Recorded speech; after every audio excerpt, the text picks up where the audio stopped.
Salut les amis, c'est PKL, j'espère que vous avez la forme. Aujourd'hui on va se faire une petite analyse du Bitcoin. Le setup d'achat qu'on avait constaté la dernière fois c'est validé. On va voir un petit peu quoi attendre par la suite. Et avant ça, bien sûr, si t'es pas encore abonné, je t'invite à le faire. N'oublie pas d'activer la petite cloche pour ne pas rater les prochaines vidéos. Un petit comme, un petit like, ça fait super plaisir et ça soutient mon taf. Et allez, suis-moi, c'est parti.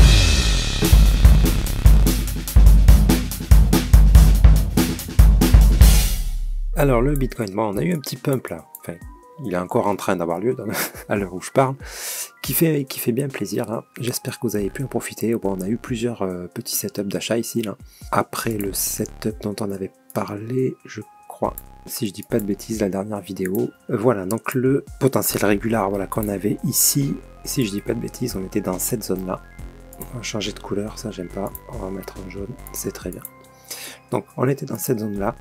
On avait dit potentiel régulier, on avait dit de faire attention quand même, parce que le mouvement baissier il était un petit peu violent. Là.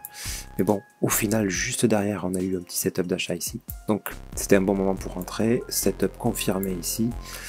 Donc, l'objectif, c'était ici. Le dernier plus haut de ce régulier. On l'a obtenu.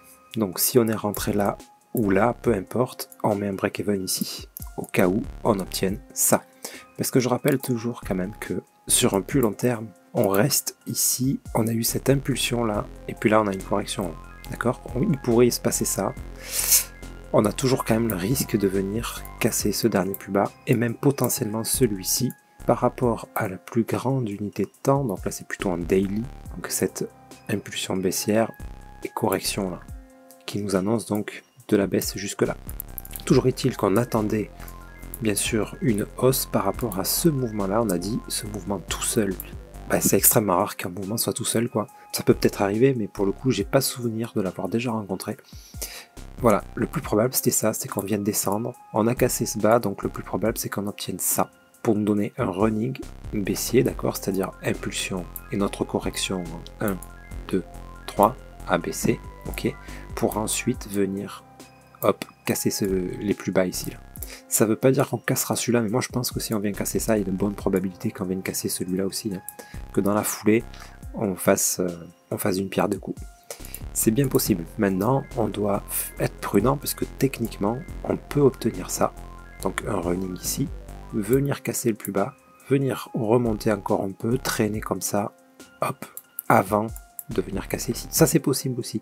Donc si on a un setup de vente ici, on se dit pas c'est la fête, on va venir ici à coup sûr, c'est pas sûr. C'est pas sûr les amis.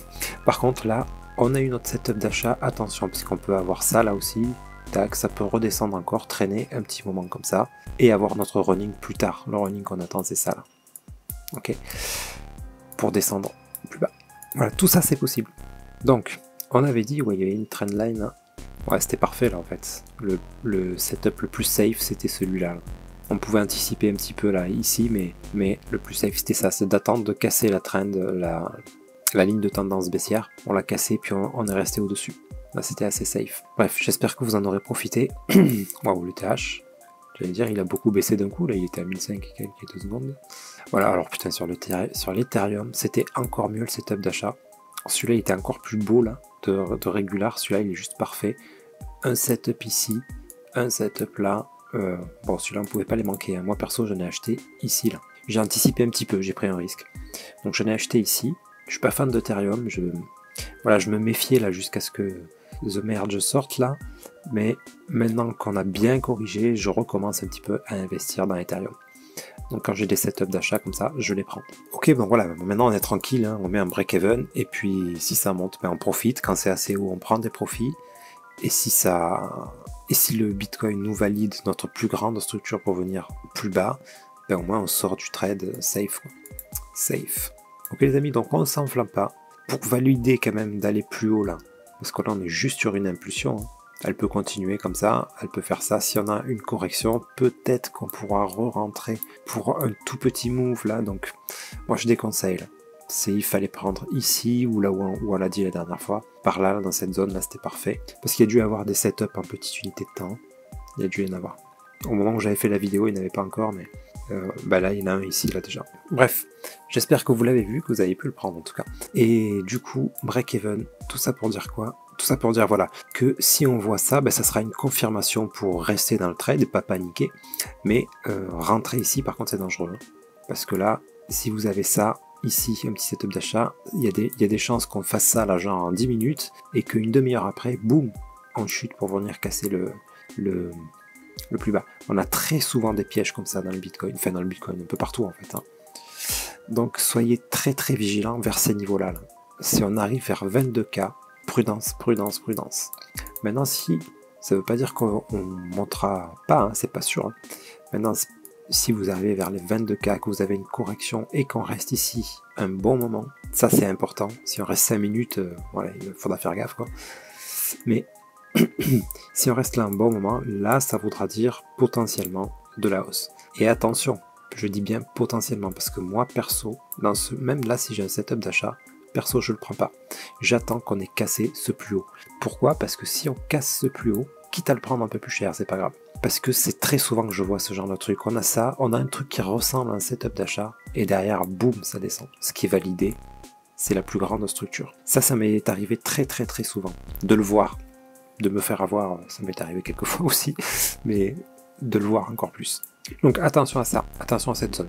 Donc moi ce que je ferais, c'est j'attendrai que ça casse ce plus haut. Enfin, moi j'ai déjà acheté, peu importe, mais je veux dire si j'avais pas acheté là, ou même pour rajouter de l'investissement, j'attendais que ça casse ce plus haut. Pourquoi? Parce que si on casse ce plus haut, le running qui nous annonce de la baisse est invalidé.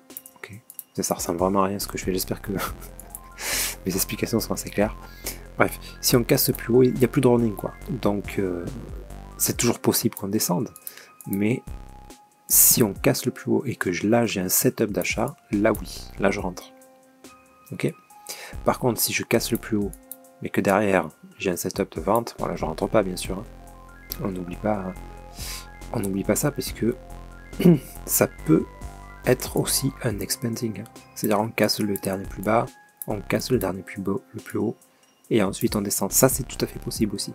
Mais si c'est ça qui doit se passer, on restera pas longtemps en haut en fait. On aura très rapidement un setup de vente. Et là, on pourra sortir si on a acheté ici, pour acheter plus bas, ou simplement prendre le sel quoi. Bref, là c'est pour les traders, pour les investisseurs. Alors, on est toujours dans la même zone depuis 1000 ans là. Donc c'est toujours une excellente zone pour acheter. Même si on redescend un peu, c'est pas grave quoi. C'est pas grave. Par contre, si on descend beaucoup, on garde quand même des liquidités parce que descendre beaucoup, c'est aussi quelque chose de possible. Quand je dis beaucoup, c'est descendre à 15 000, 14 000, 13 000, pourquoi pas. Hein. C'est pas impossible. En tout cas, pour l'instant, la structure nous indique ça, un potentiel running. Donc moi, je pense que le plus probable, c'est ça. Donc je vais attendre qu'on atteigne ces zones-là. Et si derrière, on a un setup de vente, là, peut-être que je ferai quelque chose. Je verrai à ce moment-là. Et d'ici là, je pense que si on a ça qui se produit, bien sûr, je ferai une vidéo de mise à jour en temps et en heure. Sur ce, les amis, j'espère que cette vidéo vous sera utile. Pensez à surveiller aussi les autres. Hein. Là, moi, je fais l'analyse que du Bitcoin, bien sûr, parce que si le Bitcoin monte, vous avez vu, il y a tout qui monte. Hein. Vous pouvez analyser tout ce que vous voulez. Si le Bitcoin monte, tout monte. Allez, il y a une exception par-ci, par-là, quoi. Mais c'est des exceptions spécifiques. Ok, donc là, quand vous avez un setup comme ça, vous achetez n'importe quoi, ça monte.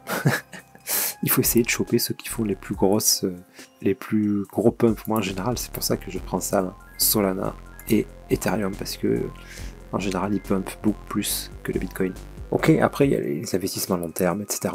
Sur ce les amis, n'hésitez pas à me dire ce que vous en pensez en commentaire. Si vous avez réussi à choper les petits setups là, ça me ferait plaisir de vous lire. Et sur ce, je vous souhaite une excellente nuit et je vous dis à très bientôt. C'était PKLN. Merci.